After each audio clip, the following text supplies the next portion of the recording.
نحمدہ ونصلی ونسلم علی سیدنا و مولانا محمد رسول النبی الامین المکین الحنین الکریم الرؤوف الرحیم اما بعد فاعوذ باللہ من الشیطان الرجیم بسم اللہ الرحمن الرحیم۔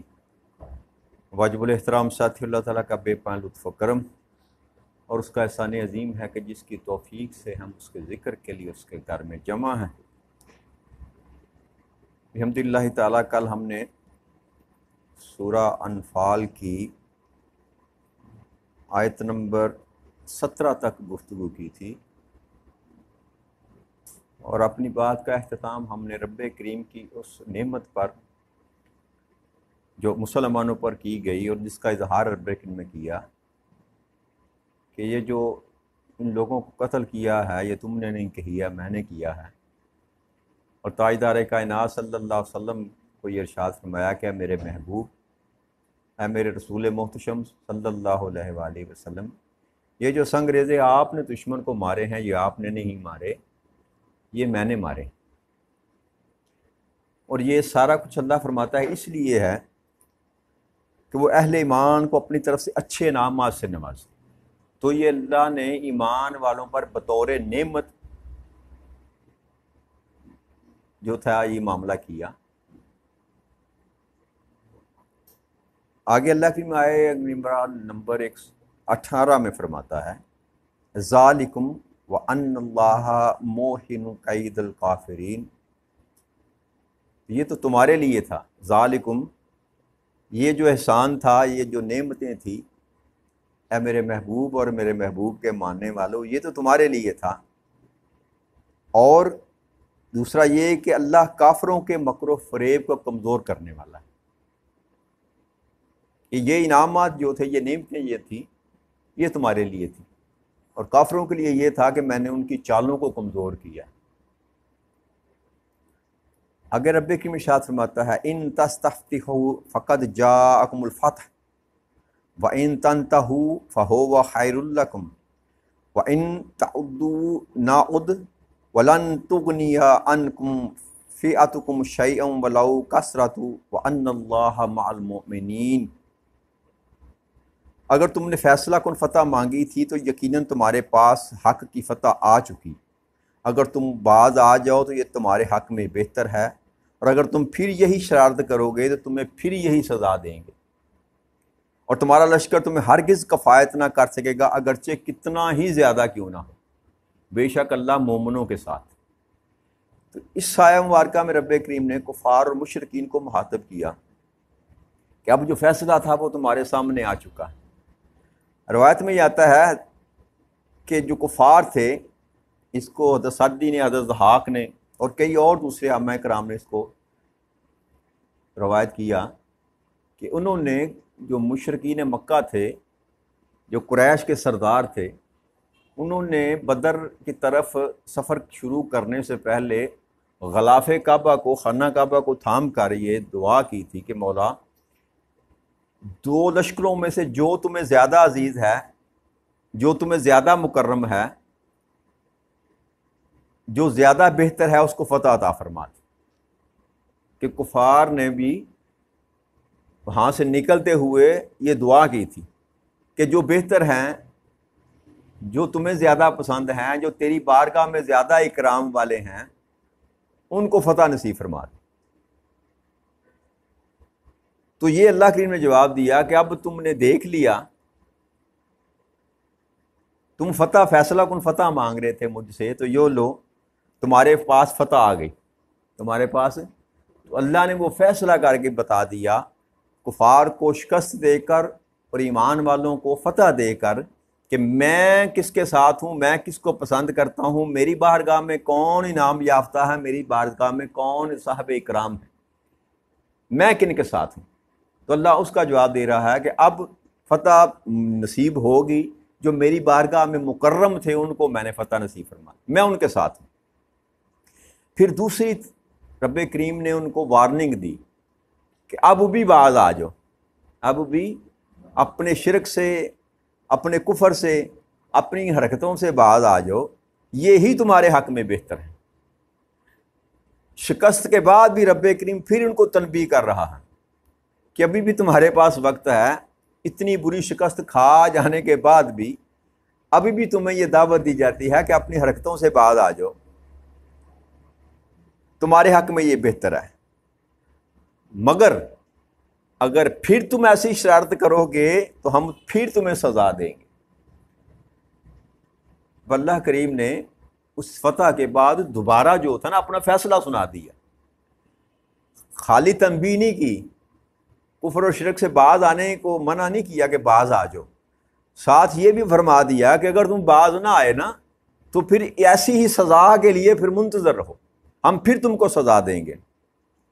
اور پھر فرمایا کہ تمہارا لشکر جس قدر بھی بڑا ہوگا تم میں کافی نہیں ہوگا وہ، یعنی کہ تعداد میں جیسے تم اس بدر کے مقام میں ایمان والوں سے 3 گنا زیادہ تھے۔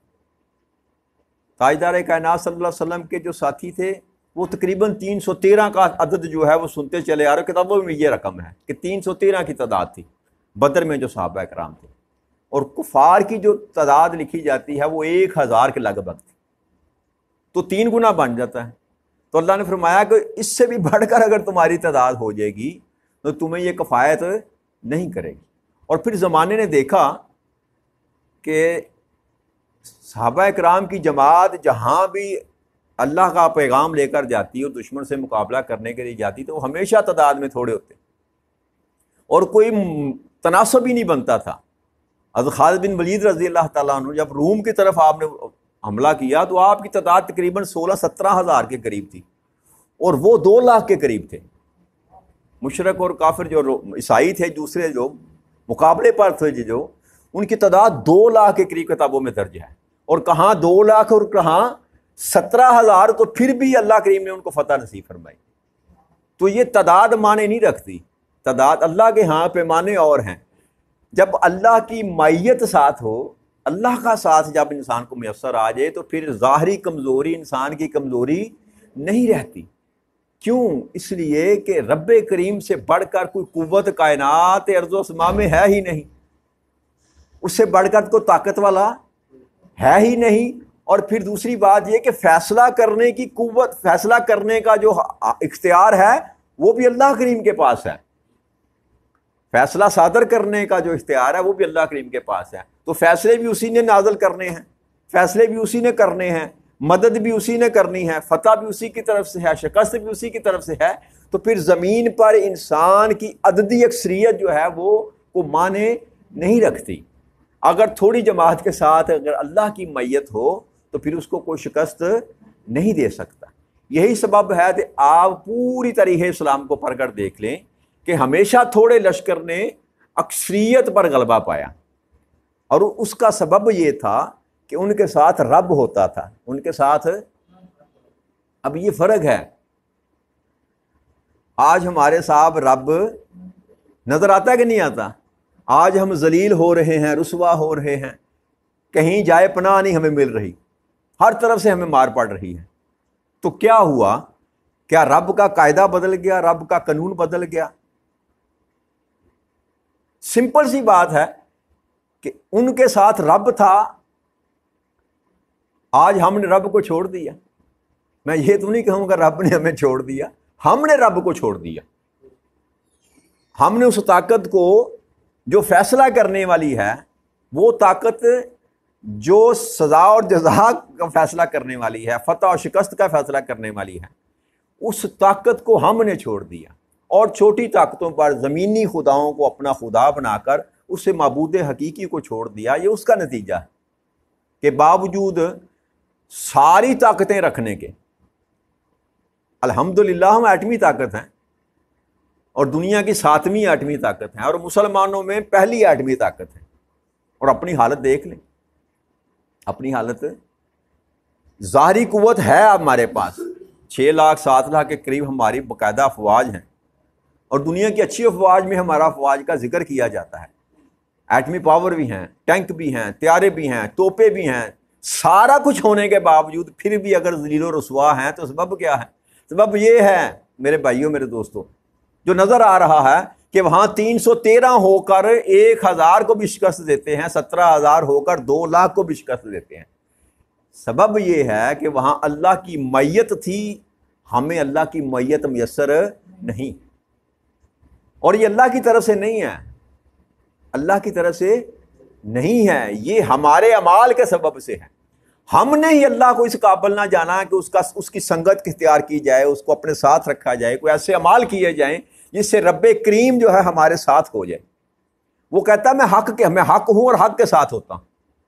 اب ظاہری طور پر تو ہم حق پر ہیں، ہم دعویٰ بھی کرتے ہیں ہم حق پر ہیں، مگر اپنے اعمال کو، اپنے افعال کو، اپنے کردار کو، معاشرتی رویے کو دیکھیں تو کہاں ہم حق پر ہیں؟ کون سا عمل میرا اور آپ کا ایسا ہے من الحیث المجموع؟ کون سا ایک ایسا عمل ایسا کرتے ہیں کہ جس سے اللہ راضی ہو جائے یا اللہ کا رسول راضی ہو جائے؟ اگر کوئی ایک عمل بھی ہم کرتے ہیں تو مجھے وضاحت کر دیجیے اس کی۔ میری ساری کی ساری زندگی جو ہے وہ میری مرضی کے مطابق گزر رہی ہے یا دنیا کی مرضی کے مطابق؟ اللہ کی مرضی کے مطابق تو میں کوئی عمل نہیں کرتا، اس سبب سے رب کریم سے دوری ہم نے اختیار کر لی۔ وہ تو ہر وقت کہتا ہے کہ میں تیری شاہ رگ کے بھی قریب ہوں، میں تیری شاہ رگ کے بھی قریب ہوں۔ یہ جو اللہ کریم نے اعلان کیا، یہ اعلان بدستور ابھی قائم ہے۔ اللہ کہتا ہے میرے کلمات تبدیل جو میں بات کرتا ہوں وہ ختم نہیں ہوتی، نہ تبدیل ہوتی ہے۔ اللہ آج بھی میری شاہ رگ کے قریب ہے، فرق صرف اتنا ہے کہ میں اس کو محسوس ہی نہیں کرتا، میں اس کو جانتا ہی نہیں، میں اس کو مانتا ہی نہیں کہ تو میری شاہ رگ کے قریب ہے۔ اگر مجھے یہ یقین کامل ہو، اگر ہمیں یہ اس بات کا ادراک ہو کہ وہ ہماری شاہ رگ کے قریب ہے، تو کیا ایسی زندگی ہم گزاریں گے؟ ہم تو اللہ کی موجودگی کا تصور ہی بلائے بیٹھے ہیں کہ رب موجود ہے۔ شاہ رگ کے قریب ہونا تو یہ تو اعلیٰ درجے میں ہے نا، اس جگہ پر موجود ہے، میرے معاشرے میں موجود ہے، میرے گھر میں موجود ہے۔ اس تصور کو بھی ہم نے فراموش کر دیا۔ اگر اللہ کی موجودگی کا احساس ہو تو کوئی بندہ پھر گناہوں کی طرف اپنی زندگی میں کبھی بھی اپنا سفر شروع نہ کرے۔ یہ سبب یہ ہے میرے دوستوں، میرے بھائیوں، کہ ہم نے اللہ کے ساتھ اپنے تعلق کو خود توڑا ہے۔ وہ لوگ تھے وہ ہر وقت اللہ کو راضی کرنے کی کوشش کرتے تھے، ہر معاملے میں تاجدار کائنات صلی اللہ علیہ وسلم کی پیروی کرتے اور اپنے اللہ کی پیروی کرتے، اللہ کی اطاعت کرتے، اللہ کی فرما برداری کرتے، ایسا کوئی عمل نہ کرتے جس سے رب ناراض ہوتا، اور اگر ہو جاتا تو فوری اللہ سے معافی مانگ لیتے۔ یہ سبب تھا کہ وہ تھوڑے ہو کر بھی دنیا میں کامیاب تھے، اور ہم عددی اکثریت میں بڑے ہو کر بھی دنیا میں ذلیل و رسوا۔ تو قاعدہ اور قانون وہی ہے، اللہ کے کلمات بھی وہی ہیں، اللہ کا وعدہ بھی وہی ہے، اور اللہ بھی وہی طاقتیں رکھتا ہے، اس کی طاقتوں میں بھی کوئی کمی واقعہ نہیں ہوئی، کمی ہماری طرف سے ہے۔ تو اگر ہم اپنے آپ کو درست کر لیں، اپنی کمیوں کو دور کر لیں، اپنی کجیاں کوتاہیاں دور کر لیں، اپنے گناہوں کی، اپنی جو رب کریم سے قربت کو ختم کیا ہے اس کو دور کر لیں، اس کی قرب پانے کی کوشش کریں، اس سے معافی مانگنے، اس کے کہے حکم کے مطابق زندگی بسر کرنے کی کوشش کریں، تو کوئی وجہ نہیں کہ ہم دنیا پر دوبارہ غلبہ پا لیں گے، اور غلبہ پائیں گے۔ جب ہم پلٹیں گے تو اللہ پھر ہماری میت میں آئے گا، اور جب اللہ کی میت ہمیں نصیب ہوگی تو پھر کوئی بھی ہم پر غلبہ، یہ اللہ کا فیصلہ ہے کہ غالب تم ہی آؤ گے، غالب چاہے تعداد میں تم تھوڑے بھی ہوگے، غالب ہمیشہ تم ہی آؤ گے، مگر کب؟ جب تم حق پر ہوگے، جب تم حق پر ہوگے۔ تو یہ اللہ کریم نے فرمایا کہ اللہ مومنوں کے ساتھ، اللہ اب ہمیں مومن بننا ہے، فرق صرف ہمارے ایمان میں ہے، ہم اس معیار پر، اللہ کے اس معیار پر پورا نہیں اترتے جس کو اللہ مومن کہتا ہے۔ بھئی اپنے آپ کو کہہ لینا کہ میں ایمان والا ہوں، یہ تو بڑا آسان کام ہے۔ دیکھنا تو یہ ہے کہ اس معیار پر کیا ہم پورا اترتے ہیں جو معیار رب کریم نے رکھا ہے، جو ہم نے گزشتہ 2-3 دن پہلے جو نشستیں کی تھی، ایمان والوں کی 5 صفتیں اللہ کریم نے جو بیان کی تھی، کیا ان صفتوں پر میں پورا اترتا ہوں؟ دیکھنا یہ ہے، جب وہ صفات انسان اڈاپٹ کر لے گا، جب ایمان والا ہو جائے گا، تو پھر اللہ کہتا ہے میں تیرے ساتھ ہوں، تو پھر جس کو رب مل گیا اس کو سب مل گیا۔ تو فرق ہماری طرف ہے، ہمیں ہی اپنے اعمال کو بدلنا ہوگا، اپنے کردار کو بدلنا ہوگا۔ پھر اللہ کی ارشاد فرمایا یا ایھا الذین آمنوا اطیعوا اللہ ورسولہ ولا تولوا عنہ وانتم تسمعون، اے ایمان والو تم اللہ کی اور اس کے رسول صلی اللہ علیہ وسلم کی اطاعت کرو، پیروی کرو، فرما برداری کرو، اور اس سے روگردانی مت کرو حالانکہ تم سن رہے ہو۔ تو یہاں اللہ کریم نے مطلقاً اور متصلاً یہ حکم دے دیا کہ ایمان والو اللہ اور اللہ کے رسول کی اطاعت کو ہر وقت اختیار کیے رکھو۔ اللہ اور اللہ کے رسول کی، اللہ اور اللہ کے رسول کی اطاعت ہے کیا؟ سادہ لفظوں میں اگر بات کی جائے کہ جو رسول کی اطاعت ہے وہی اللہ کی اطاعت ہے، وہی اللہ کی، کہ تاجدار کائنات صلی اللہ علیہ وآلہ وسلم نے جو حکم بھی ہم کو دیا ہم اس سے اعراض نہ برتیں، جو بھی کہا اس پر عمل پیرا ہونے کا نام اطاعت ہے۔ نبی اکرم صلی اللہ علیہ وسلم کی زبان اقدس سے جو حکم بھی نکلا، جو حکم بھی نکلا، اب جو بھی تاجدار کائنات صلی اللہ علیہ وسلم نے ارشاد فرمایا وہ اللہ کی طرف سے آتا ہے، چاہے قرآن کریم کی شکل میں ہو، چاہے حدیث مبارکہ کی شکل میں ہو۔ جو بھی کلام آپ نے کیا وہ رب کریم کی طرف سے تھا اور وہ حکم کا درجہ رکھتا ہے۔ اسی لیے اللہ کریم نے فرمایا کہ میرا محبوب جو تم کو دے دے اس کو لے لو، جس سے روکے اس سے رک جا۔ تو یہ قاعدہ اللہ نے فرما دیا کہ میری اور میرے رسول کی اطاعت کرو اور اس سے روگردانی ہرگز نہ کرنا، ہرگز نہ کرنا، کیونکہ اس میں روگردانی کرنے میں انسان کا اپنا ہی نقصان ہے، نہ خدا کا کچھ جاتا ہے نہ مصطفیٰ کا کچھ جاتا ہے۔ وہ تو دونوں ذاتیں جو ہیں وہ اس بات سے مبرہ ہیں، اگر ان کی اطاعت نہ بھی کی جائے تو ان کے مقام و مرتبہ کا کچھ فرق نہیں پڑتا، انسان کے پلے ہی کچھ نہیں رہتا۔ اور انسان کی فلاح جو ہے نا وہ اسی میں ہے کہ وہ اللہ اور اللہ کے رسول کی اطاعت کرے۔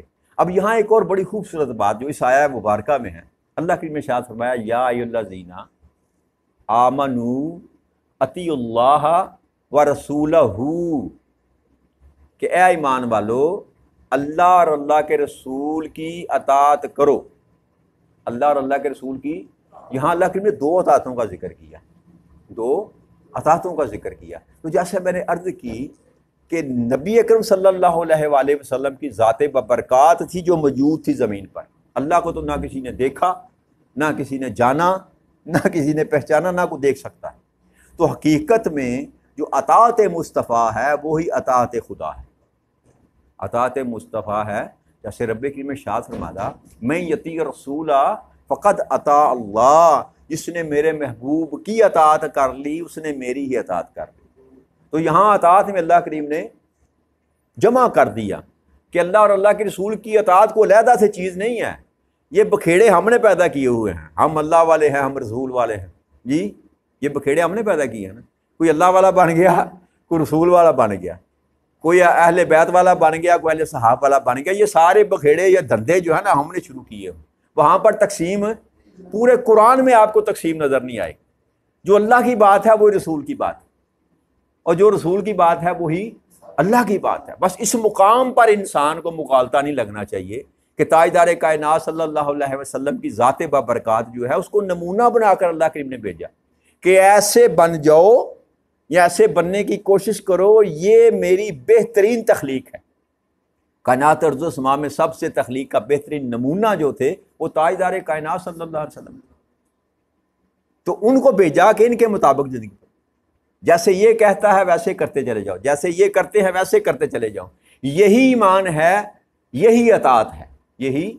صحابہ کرام نے پوچھا نا یا رسول اللہ صلی اللہ علیہ وسلم، جب نماز کا حکم آیا کہ نماز ہم کیسے پڑھیں، نماز ہم کیسے پڑھیں، تو آپ نے فرمایا جیسے میں کرتا ہوں ویسے کرتے چلے جاؤ، ایسے۔ تو سرکار دو جہاں صلی اللہ علیہ وسلم کے کیے پر کرنا یہ اللہ کا حکم ہے، یہی انسان کی عبادت ہے۔ اب نماز کا ذکر قرآن کریم میں 80 جگہ پر، 300 جگہ تک ویسے ذکر ہے، 80 دفعہ حکم ہے نماز کا، اور کسی ایک جگہ پر طریقہ نہیں بتایا، تو طریقہ تاجدار کائنات صلی اللہ علیہ وسلم فرمایا۔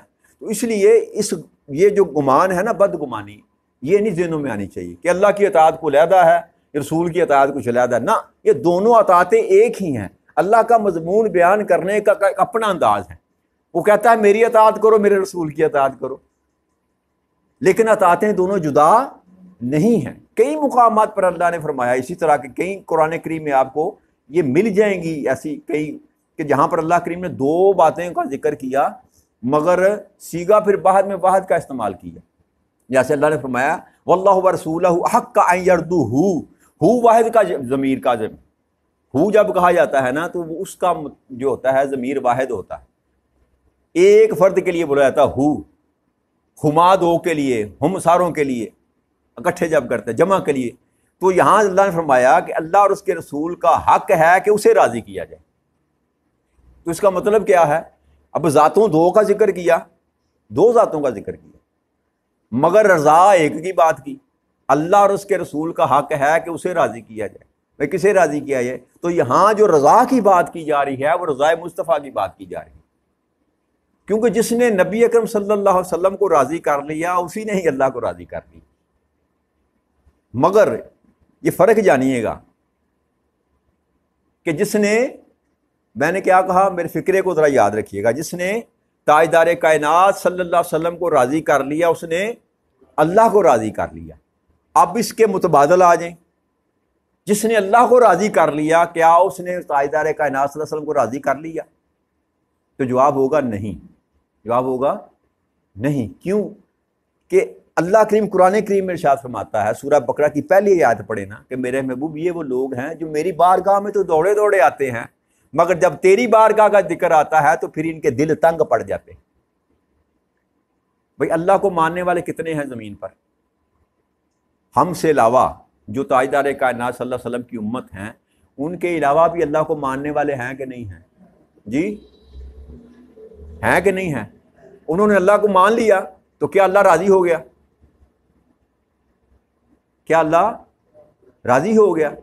سمجھ کیا بات آئی کہ آج کے اس دور میں جس میں ہم زندگی بسر کر رہے ہیں، تاجدار کائنات صلی اللہ علیہ وسلم کی بعثت کے بعد اللہ نے یہ فیصلہ صادر فرما دیا کہ میری رضا فقط کوئی رضا نہیں ہے، رضا مصطفیٰ جو ہے وہی میری رضا ہے. جس نے میرے محبوب کو راضی کر لیا وہ سمجھ لے کہ اس نے مجھ کو راضی کر لیا. تو کسوٹی جو ہے، پیمانہ جو ہے انسان کی کامیابی کا، وہ رضا مصطفیٰ ہے صلی اللہ علیہ وسلم. اللہ کریم نے جب اپنی اب سمدیت کا اعلان کیا نا، سورہ اخلاص کو پڑھے نا، سورہ اخلاص کو، تو اللہ نے شروع کیا اعوذ باللہ من الشیطان الرجیم، قل هو اللہ احد. بات کیا کرنا چاہ رہا رب؟ کہ